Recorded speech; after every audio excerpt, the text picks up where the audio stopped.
So a lot of people start working out, fixing their nutrition, and doing everything right, and then panic because the scale goes up. Meanwhile, they look leaner in the mirror. So let's break down why this happens and why it's actually one of the best signs your body's doing exactly what you want.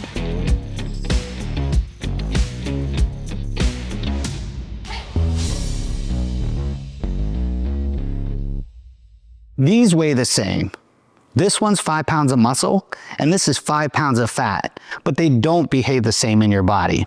So muscle is very dense, it's compact, it's heavy, where fat, on the other hand, it's fluffy, has low density, and it takes up a lot of space. Muscle is basically our metabolic currency, our metabolic engine that burns calories, whereas fat it actually holds energy, holds calories. 1 pound of fat provides 3,500 calories to the body, where muscle sitting just to live on our system requires calories to do so. So when you lose fat and you build muscle, your body becomes smaller and tighter, but your total mass can increase. This reinforces that it's physique over weight. When you lose fat and build muscle, this is called body recomposition, and it's way more important than weight loss. Basically, recomposition is when you decrease your body fat, you increase your muscle and your glycogen, carbohydrate, and water stores. When you start training again, your body builds new muscle fibers. You store more glycogen, your muscles hold a lot more water. Your metabolism speeds up, and all of that adds weight to your system. But it also makes your waist smaller, your posture better, your arms fuller, and your entire body tighter.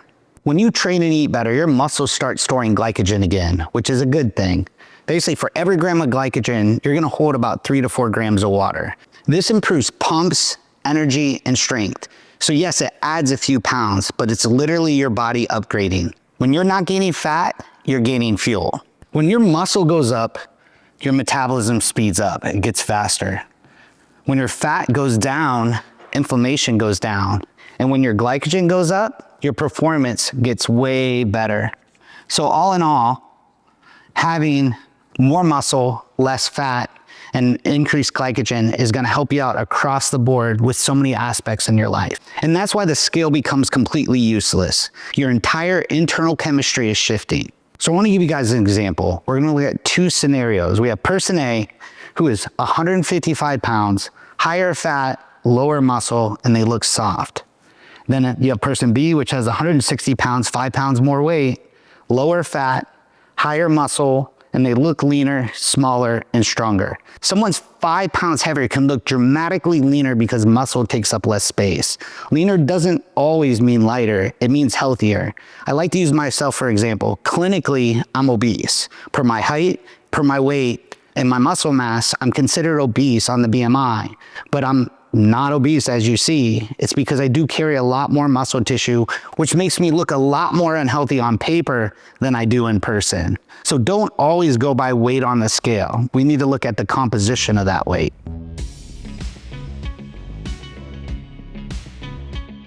Let's talk about some common myths. Myth number 1, weight loss equals success. Not necessarily. Just because you're losing weight doesn't mean you're losing the right type of weight.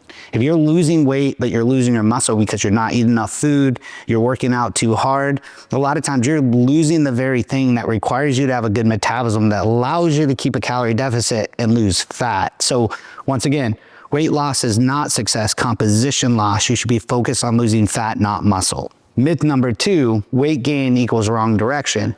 It depends. If you're eating and prioritize protein and you're actually physically lifting weights and you're building muscle, a lot of times you might gain some weight. Most of the time people start gaining weight once they start strength training, and then all of a sudden they stop because they don't want to see the scale go up. That muscle you put on requires calories for your body to keep it, which makes you have a bigger calorie deficit to lose more weight.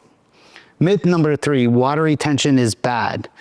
Water retention, if you're not storing it in the right places, like water in the muscle or glycogen in the muscle, if it's subcutaneous and you're having too much sodium in water and you're not really doing anything with it, is bad. But if you're actually putting water where it counts and where it's gonna actually benefit you into the muscle, it's not bad. Myth number 4, more reps equal more fat loss. A lot of times people wanna go to the gym, they wanna lose body fat, they wanna go and do 500 reps of something and think they're gonna get lean by doing more reps. If you're not fueling yourself and you're doing a ton of reps, sometimes you could work against yourself and cause more muscle loss versus muscle gain. So once again, more reps, not always more fat loss. Let's work on maybe training a hypertrophy, 8 to 12 reps. Let's build some muscle. Let's get stronger over time. And then your metabolism will actually pick up and you'll have a better deficit to be able to not only lose the weight, but keep the weight off long term. Mistaking water, muscle, and glycogen for fat is why people will quit too early. Your body isn't malfunctioning, it's adapting. So here are 6 actionable steps you can take to start building a better body composition. Number 1, track measurements, not just weight. Keep an eye on how clothes fit, how you look in the mirror, but the big one is even circumference measurements. If you're starting to lose fat, you'll see a lot more inches. Those pair of jeans you had that used to be tight might not be tight anymore, so don't just use the scale. Number 2, take weekly photos. I like this one because a lot of clients, when they start on a weight loss journey or they're trying to lose weight, they want to see the scale drop. And so time goes by and seeing yourself every single day is like watching grass grow. Day to day, you're not going to see the changes, but week to week and month to month, you'll be surprised. So make sure you take weekly photos. Number 3, focus on strength progression. A lot of times people want to lose weight again. They go to the gym, they want to do cardio, but they don't focus on making improvements in the gym, building strength and building muscle. So make sure you track progression over time with the weights that you actually are doing. Number 4, eat enough protein.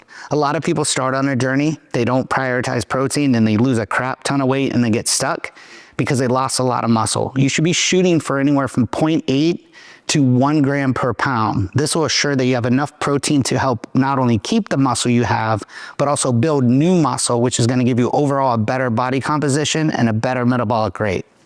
Number 5, try to aim to train, not just doing cardio, but strength train 3 to 4 times a week so you could actually build muscle and change your shape, not just your weight. Number 6, don't panic at scale changes. You're gonna have days where you're gonna hold more water. You might have had a little bit more carbohydrates. You might have had something with a little more sodium. You're gonna have water fluctuations that could be anywhere from 2 to 3 to 5 pounds per day, depending on what you did the day before. Don't freak out. Stay consistent, track everything we're talking about, take pictures, watch your scale, but don't obsess over your scale. And if you change your mindset and focus on the things that matter, you'll be surprised with how you look, not just what you weigh. This is what you want: dense, strong, metabolically active tissue. This is what you're losing: low quality mass that takes up space. So if the scale goes up, but you look better, the body isn't failing, it's recomping. So stop chasing a smaller number and start chasing a better body.